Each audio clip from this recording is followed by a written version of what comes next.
આકાશવાણી અમદાવાદ વડોદરા.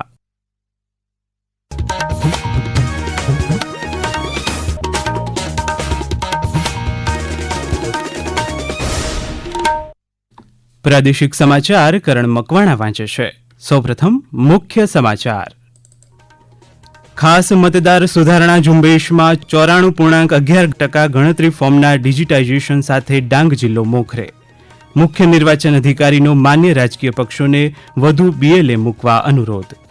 ગાંધીનગરમાં યોજાયેલી 27 યોજનાઓની કામગીરીની સમીક્ષા બેઠકમાં ગુણવત્તાલક્ષી કામગીરી કરવા મુખ્યમંત્રીની અધિકારીઓને તાકીદ. 9000થી વધુ નવનિયુક્ત આંગણવાડી કાર્યકર અને તેડાગર તરીકે પસંદ થયેલા ઉમેદવારોને આજે નિમણૂક પત્ર એનાયત થશે. પૂનમની ચાંદનીમાં વિશ્વ પ્રસિદ્ધ સફેદ રણનો નજારો નિહાળવા મુખ્યમંત્રી આજે સાંજે ધોરડોની મુલાકાતે. અને હોટલ અને ફૂડ સ્ટોલમાં રાજ્યભરમાં તપાસ બાદ ખાદ્ય ગુણવત્તામાં ખામી જણાય તો સંચાલકો સામે કડક કાર્યવાહીનો આદેશ. સમાચાર વિગતવાર. સમગ્ર રાજ્યમાં મતદાર યાદીની ખાસ સઘન સુધારણા ઝુંબેશ હાથ ધરવામાં આવી છે. આ ઝુંબેશમાં ગણતરીનો તબક્કો 11મી ડિસેમ્બર સુધી ચાલવાનો છે. 2025ની મતદાર યાદીમાં નોંધાયેલા 5 કરોડથી વધુ મતદારોને ગણતરી ફોર્મનું વિતરણ કરી દેવાયું છે.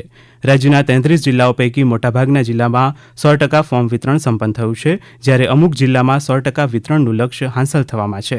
કુલ 6 વિધાનસભા મત વિસ્તારમાં ડિજિટાઇઝેશનની કામગીરી 100% પૂર્ણ થઈ છે, જેમાં બનાસકાંઠાની ધાનેરા અને થરાદ, દાહોદની લીંબખેડા અને રાજકોટની ધોરાજી તથા જસદણ અને આણંદની ખંભાત બેઠકનો સમાવેશ થાય છે. આ કામગીરીમાં 94.11% ગણતરી ફોર્મના ડિજિટાઇઝેશન સાથે ડાંગ જિલ્લો મોખરે છે. સાંભળીએ અમારા ડાંગ જિલ્લાના પ્રતિનિધિ મુનિરા શેખનો અહેવાલ. SIRની કામગીરીમાં ડાંગ જિલ્લો પ્રથમ રહ્યો છે. ડાંગ જિલ્લો 311 ગામડાથી બનેલો છે, ત્યારે ડાંગ જિલ્લામાં મતદાર યાદીની સઘન સુધારણા એટલે કે SIRની કામગીરી ખૂબ જ પૂરજોશથી ચાલી રહી છે. આ કાર્યક્રમમાં ડાંગ જિલ્લાના સ્થાનિક આગેવાનો તેમજ સ્થાનિક લોકોના સહકારથી ઉત્તમ કામગીરી થઈ રહી છે. SIRની EF વિતરણ અને ડિજિટાઇઝેશનની ઉત્કૃષ્ટ કામગીરી ડાંગ જિલ્લામાં થઈ છે. આ ફોર્મ પૈકીના પરત મળેલા ફોર્મને ડિજિટાઇઝેશનની કામગીરી ખૂબ જ ઝડપથી ચાલી રહી છે, ત્યારે આ કામગીરીમાં 94.11% ગણતરી ફોર્મના ડિજિટાઇઝેશન સાથે ડાંગ જિલ્લો રાજ્યમાં મોખરે છે. દરમિયાન ગઈકાલે મુખ્ય ચૂંટણી અધિકારી હારિત શુક્લાની આગેવાનીમાં માન્ય રાજકીય પક્ષોના પ્રતિનિધિઓ સાથે બેઠક યોજાઈ, જેમાં શ્રી શુક્લાએ ભાજપ, કોંગ્રેસ, આમ આદમી પાર્ટી અને BSPના ઉપસ્થિત પ્રતિનિધિઓને SIRની કાર્યપ્રગતિથી માહિતગાર કર્યા હતા. રાજ્યભરના BLO ચૂંટણી પંચના સૈનિકોની જેમ ખૂબ જ ખંતપૂર્વક કામગીરી કરી રહ્યા છે. માન્ય રાજકીય પક્ષો વધુમાં વધુ બૂથ લેવલ સહાયક BLAની નિયુક્તિ કરે તેવો અનુરોધ પણ મુખ્ય નિર્વાચન અધિકારીએ કર્યો હતો. મુખ્યમંત્રી ભૂપેન્દ્ર પટેલે ગાંધીનગરમાં યોજાયેલી એક ઉચ્ચસ્તરીય બેઠકમાં 11,360 કરોડના કુલ 27 પ્રોજેક્ટની કામગીરીની સમીક્ષા કરી. આ પ્રોજેક્ટ અંતર્ગત રેલવે સંબંધિત 4 યોજનાઓ, ઉદ્યોગ અને ખાણ વિભાગને સ્પર્શતા 6 અને શહેરી વિકાસ વિભાગના 15 યોજનાઓની પ્રગતિ અંગે વિસ્તૃત પ્રેઝન્ટેશન અને સમીક્ષા થઈ હતી. પ્રોજેક્ટની ચોથી સમીક્ષા બેઠકમાં અત્યાર સુધી વિવિધ યોજનાઓની કામગીરીની સમીક્ષા કરવામાં આવી. ચાલી રહેલા આ તમામ પ્રોજેક્ટ્સ તેની નિર્ધારિત સમયમર્યાદામાં પૂર્ણ થાય અને ગુણવત્તામાં કોઈ બાંધછોડ ન થાય તે સુનિશ્ચિત કરવાની સ્પષ્ટ સૂચના બેઠકમાં અપાઈ હતી. રાજ્ય મંત્રીમંડળની બેઠકમાં ચર્ચાયેલા મુદ્દાઓ અંગે માહિતી આપતા પ્રવક્તા મંત્રી જીતુ વાઘાણીએ જણાવ્યું કે આ પેકેજ હેઠળ સહાય મેળવવા માટે ગામના VCE VLE મારફત હજુ પણ અરજી પ્રક્રિયા ચાલી રહી છે, જે આગામી 5 ડિસેમ્બર સુધી ચાલુ રહેશે. અત્યાર સુધીમાં રાજ્યના ખેડૂતો દ્વારા સહાય મેળવવા કુલ 29.80 લાખથી વધુ અરજીઓ કરવામાં આવી છે.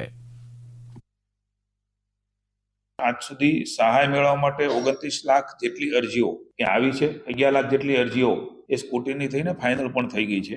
આજ દિન સુધી 4.91 લાખથી વધુ નુકસાનગ્રસ્ત ખેડૂતોને સહાય આપવાનું પણ શરૂ થયું છે. 1497.71 કરોડના બિલો પણ એ તૈયાર થઈ ચૂક્યા છે. આથી વધારાના લગભગ 3.39 લાખથી વધુ નુકસાનગ્રસ્ત ખેડૂતોના ખાતામાં આશરે 1098 કરોડથી વધારાની સહાય એ ચૂકવાઈ ગઈ છે.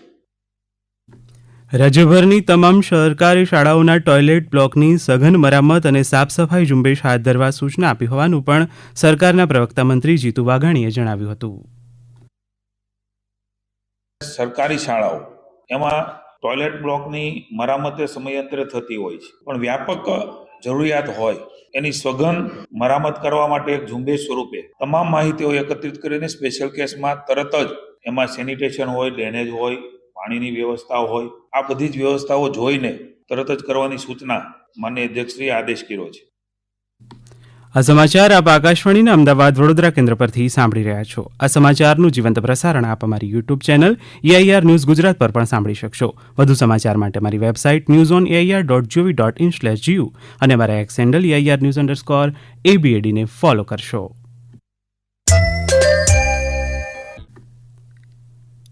મુખ્યમંત્રી ભૂપેન્દ્ર પટેલ આજે ગાંધીનગરના મહાત્મા મંદિર ખાતે 9,000થી વધુ આંગણવાડી કાર્યકર અને તેડાગર તરીકે પસંદગી પામેલા ઉમેદવારોને નિમણૂક પત્ર એનાયત કરશે. આ પ્રસંગે મહિલા બાળ વિકાસ મંત્રી મનીષા વકીલ પણ ઉપસ્થિત રહેશે. તાજેતરમાં યોજાયેલી ભરતીમાં પસંદગી પામેલા ઉમેદવારોને આ સમારોહમાં નિમણૂક પત્ર એનાયત કરાશે. મુખ્યમંત્રી ભૂપેન્દ્ર પટેલ આજે કચ્છના સફેદ રણમાં ધોરડો ખાતે ચાલી રહેલા રણોત્સવની મુલાકાત લેશે. તેઓ પૂનમની ચાંદનીમાં વિશ્વ પ્રસિદ્ધ સફેદ રણને નિહાળવાની સાથે સાંસ્કૃતિક કાર્યક્રમમાં પણ હાજરી આપશે. વધુ માહિતી આપી રહ્યા છે ભુજથી અશરફ નથવાણી. રાજ્યના મુખ્યમંત્રી ભૂપેન્દ્ર પટેલ આજે પૂનમની અનોખી ચાંદનીમાં વિશ્વ પ્રસિદ્ધ સફેદ રણનો ભવ્ય નજારો નિહાળવા ધોરડોની મુલાકાતે આવશે. તેઓ સાંજે યોજાનારા સાંસ્કૃતિક કાર્યક્રમમાં પણ હાજરી આપશે. ઉલ્લેખનીય છે કે આ વખતે પ્રવાસીઓ માટે ગત 23 નવેમ્બરથી સફેદ રણ ખુલ્લો મુકાયો છે. ચાલુ સિઝનમાં આજે પ્રથમ ફૂલ મૂન હોવાથી મોટી સંખ્યામાં પ્રવાસીઓ પણ રણની ચાંદની માણવા માટે ઉમટી રહ્યા છે. સરહદી જિલ્લો કચ્છ પ્રવાસન ક્ષેત્રે હવે વિશ્વ ફલક પર પહોંચ્યું છે. રાષ્ટ્રસંઘના વિશ્વ પર્યટન સંગઠન દ્વારા વિશ્વના શ્રેષ્ઠ પ્રવાસન ગામોની યાદીમાં સામેલ કરવામાં આવેલ ધોરડોના સફેદ રણમાં 4 મહિના સુધી ચાલતો રણોત્સવ એ દેશ વિદેશના પ્રવાસીઓમાં ખૂબ જ પ્રિય ઉત્સવ બની ગયો છે. રણોત્સવમાં કચ્છની કળા, બાતીગઢ સંસ્કૃતિ, મહેમાનગતિ અને પરંપરાનો વિશિષ્ટ સંગમ જોવા મળે છે. અશરફ નથવાણી, આકાશવાણી સમાચાર, ભુજ. વિકસિત ગુજરાત થકી વિકસિત ભારતના સંકલ્પને સાકાર કરવા રાજ્ય સરકાર કટિબદ્ધ હોવાનું મુખ્યમંત્રી ભૂપેન્દ્ર પટેલે જણાવ્યું છે. ગઈકાલે અમદાવાદમાં એક ખાનગી ચેનલ દ્વારા આયોજિત એક કાર્યક્રમમાં સંબોધન કરતા મુખ્યમંત્રીએ રાજ્યની વિકાસ યાત્રા અને ભવિષ્યના રોડમેપ અંગે વિસ્તૃત છણાવટ કરી હતી. તેમણે કહ્યું કે સેમિકન્ડક્ટરથી લઈને શિપ બિલ્ડિંગ સુધીના દરેક ક્ષેત્રમાં ગુજરાત અગ્રેસર છે. નાયબ મુખ્યમંત્રી હર્ષ સંઘવીએ તમામ જિલ્લાના કલેક્ટર, મહાનગરપાલિકાના કમિશનર અને દેવસ્થાનના વહીવટદારો સાથે વિડીયો કોન્ફરન્સિંગના માધ્યમથી બેઠક યોજી, જેમાં ખાદ્ય ગુણવત્તામાં ખામી જણાય તો સંચાલકો સામે કડક કાર્યવાહી કરવાની સૂચના અપાઈ. બેઠકમાં યાત્રાળુઓની સુવિધાઓ અને આવા સ્થળો આસપાસની હોટેલ, દુકાનો અને લારીઓમાં વેચાતા ફૂડની ગુણવત્તા પર ખાસ તપાસ કરવા જેવા વિષયો પર નાયબ મુખ્યમંત્રીએ ચર્ચા કરી. આ અંગે ખાસ એક્શન પ્લાન તૈયાર કરાશે.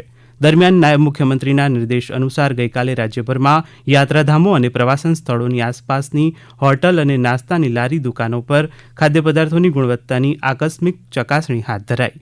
દર અઠવાડિયે આ પ્રકારની કાર્યવાહી કરવા સૂચના આપવામાં આવી છે. કચ્છના ખાવડા નજીક કેન્દ્રબિંદુ ધરાવતો ભૂકંપનો આંચકો ગત રાત્રે નોંધાયો. મોડી રાત્રે 12:39 ખાવડાથી 44 કિલોમીટર ઉત્તર પશ્ચિમ વિસ્તારમાં કેન્દ્રબિંદુ ધરાવતો 3.3ની તીવ્રતાનો આંચકો નોંધાયો હતો. સુરેન્દ્રનગર જિલ્લાના ચોટીલાના નાયબ કલેક્ટર HT મકવાણાએ સતત બીજા દિવસે ખનીજ ચોરી ઝડપી પાડી 150 મેટ્રિક ટન કોલસો સહિતની મુદ્દામાલ સહિત 2,87,30,000 રૂપિયાનો મુદ્દામાલ જપ્ત કરી કોલસાનું ખોદકામ કરનાર શખ્સો સામે કાયદેસરની કાર્યવાહી કરી. દરોડા દરમિયાન કોલસાના કૂવામાંથી 16 મજૂરોનું રેસ્ક્યુ કરવામાં આવ્યું. ગુજરાત સહિત સમગ્ર દેશમાં આજે વિશ્વ વન્યજીવ સંરક્ષણ દિવસની ઉજવણી કરવામાં આવી રહી છે. આ દિવસે લુપ્ત થતા વન્યજીવો અને પક્ષીઓને બચાવવા નાગરિકો જાગૃત થાય તે માટે દેશભરમાં વિવિધ કાર્યક્રમોનું આયોજન કરાયું છે. હવામાન વિભાગના જણાવ્યા અનુસાર આગામી સપ્તાહમાં વધુ ઠંડી પડવાની શક્યતા છે. જો કે 2 દિવસ રાજ્યમાં ઠંડીનો ચમકારો યથાવત રહેશે. દરમિયાન ગઈકાલે 11 ડિગ્રી સેલ્સિયસ તાપમાન સાથે નલિયા સૌથી ઠંડુ શહેર રહ્યું. ટેકનિકલ કારણોસર 7 ડિસેમ્બરે વાંકાનેર અને મોરબી વચ્ચે ચાલતી તમામ ડેમુ ટ્રેનો રદ કરવામાં આવી છે. યાત્રિકો વધુ માહિતી રેલવેની વેબસાઇટ પરથી મેળવી શકશે. અંતમાં મુખ્ય સમાચાર ફરી એકવાર. ખાસ મતદાર સુધારણા ઝુંબેશમાં 94.11% ગણતરી ફોર્મના ડિજિટાઇઝેશન સાથે ડાંગ જિલ્લો મોખરે. મુખ્ય નિર્વાચન અધિકારીનો માન્ય રાજકીય પક્ષોને વધુ BLA મૂકવા અનુરોધ. ગાંધીનગરમાં યોજાયેલી 27 યોજનાઓની કામગીરીની સમીક્ષા બેઠકમાં ગુણવત્તાલક્ષી કામગીરી કરવા મુખ્યમંત્રીની અધિકારીઓને સૂચના. 9,000થી વધુ નવનિયુક્ત આંગણવાડી કાર્યકર અને તેડાગર તરીકે પસંદ થયેલા ઉમેદવારોને આજે નિમણૂક પત્ર એનાયત થશે. પૂનમની ચાંદનીમાં વિશ્વ પ્રસિદ્ધ સફેદ રણનો નજારો નિહાળવા મુખ્યમંત્રી આજે સાંજે ધોરડોની મુલાકાતે. અને હોટેલ અને ફૂડ સ્ટોલમાં રાજ્યભરમાં તપાસ બાદ ખાદ્ય ગુણવત્તામાં ખામી જણાય તો સંચાલકો સામે કડક કાર્યવાહીના આદેશ. આકાશવાણીના અમદાવાદ વડોદરા કેન્દ્ર પરથી પ્રાદેશિક સમાચાર પૂરા થયા. હવે પછી આપ 7:45 રાષ્ટ્રીય સમાચાર સાંભળી શકશો.